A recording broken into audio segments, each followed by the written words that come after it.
मंगल की दशा। अरे कब से कुंडली देखी जा रहा है, कुछ बताएगा भी? हाँ बेटी, बताऊं ना, इसकी शादी का योग कब बनेगा? हर लड़के को रिजेक्ट कर देती है। इतनी देर में आलिया भी जॉगिंग से घर वापस आकर उनके साथ ही बैठ जाती है। अरे आशीष भाई, आप, मुझे सुबह से ही लग रहा था कि कुछ अपशगुन होने वाला है। देखिए, आप आ गए। मुझे तो उस लड़के के लिए अभी से बुरा लग रहा है, जिसे तेरे लिए कुर्बान होना पड़ेगा। बेचारा। वैसे आप इतने बड़े ज्योतिषी बन गए, लेकिन अभी तक कुंवारे हो। क्या बात है? ग्रह योग नहीं बना रहे या कुछ और बात है?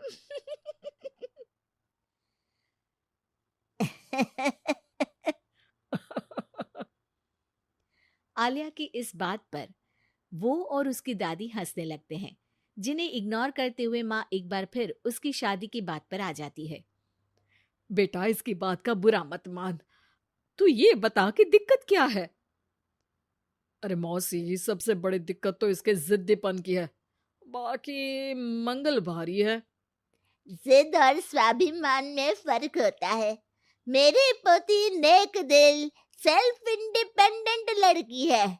ऐसे ही कुछ कॉम्प्रोमाइज करके कहीं भी शादी थोड़ी ना कर लेगी। माँ जी, आपने ही इसे बिगाड़ कर रखा है।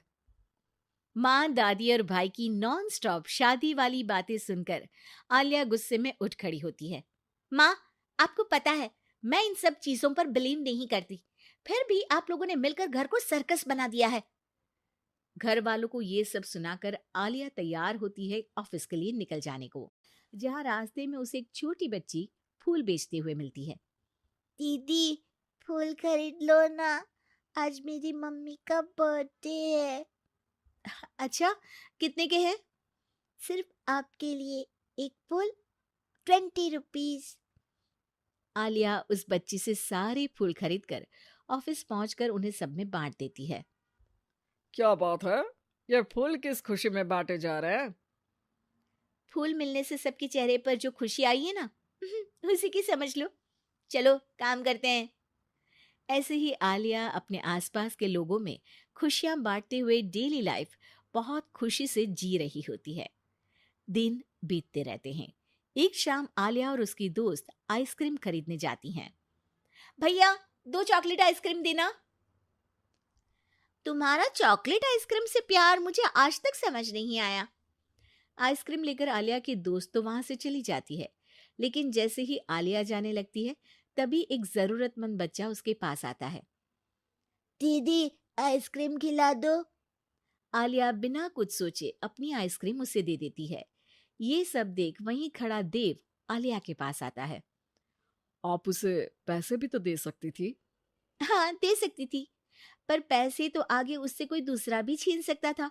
लेकिन इस आइसक्रीम को खाकर उसे जो खुशी मिलेगी ना, वो कोई नहीं छीन पाएगा। Wow, deep thought. आज से मैं भी ऐसे सोचना शुरू करूंगा। वैसे मेरा नाम देव है। हेलो देव, मैं आलिया हूँ। और इस तरह दोनों बातें करते हुए साथ चलने लगते हैं, जिसके बाद धीरे धीरे दोनों की बातें और फिर मुलाकातों का सिलसिला शुरू हो जाता है। इसी तरह कुछ महीने बीत जाते हैं।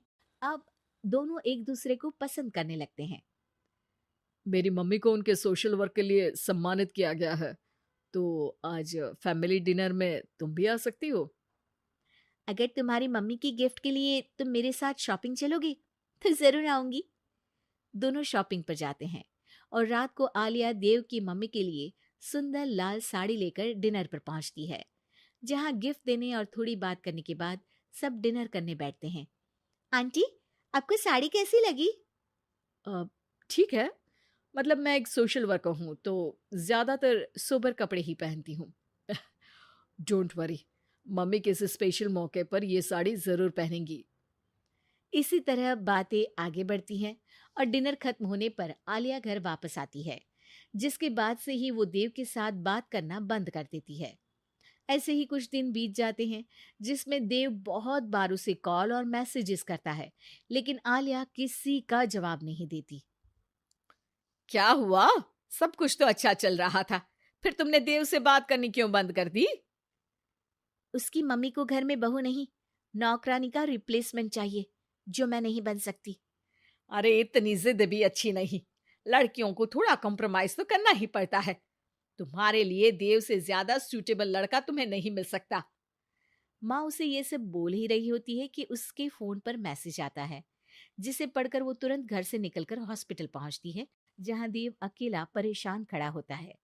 पर आलिया उसके पास न जाकर एक कमरे में जाती है और कुछ देर बाद बाहर निकलकर घर वापस आ जाती है। इसके कुछ दिनों बाद देव और उसकी मम्मी आलिया के घर आते हैं। अगर तुम हॉस्पिटल आकर ब्लड डोनेट नहीं करती तो शायद आज मैं यहाँ सबके साथ नहीं होती। तुमने मेरी आंखें खोल दी। मैं आज तक हर काम करते हुए यही सोचती थी कि सोसाइटी क्या सोचेगी, लेकिन तुमने मुझे समझाया, जो नेक होते हैं उन्हें किसी दिखावे की जरूरत नहीं, उनका काम ही सब कुछ है। आंटी, अगर देव ग्रुप चैट में ब्लड नीडेड का मैसेज नहीं डालता तो मुझे पता भी नहीं चलता। वो तो ठीक है, तुमने साड़ी नोटिस की, स्पेशल मौका। आलिया, मैं खाना बना लूंगा, घूमने जाने पर सारा सामान उठा लूंगा। प्लीज शादी के लिए हाँ बोल दो। अगर खाना दोनों मिलकर बनाए और घूमते हुए जब जो थके दूसरा उसे लाइफ लॉन्ग संभालने का वादा करे तो डील पक्की।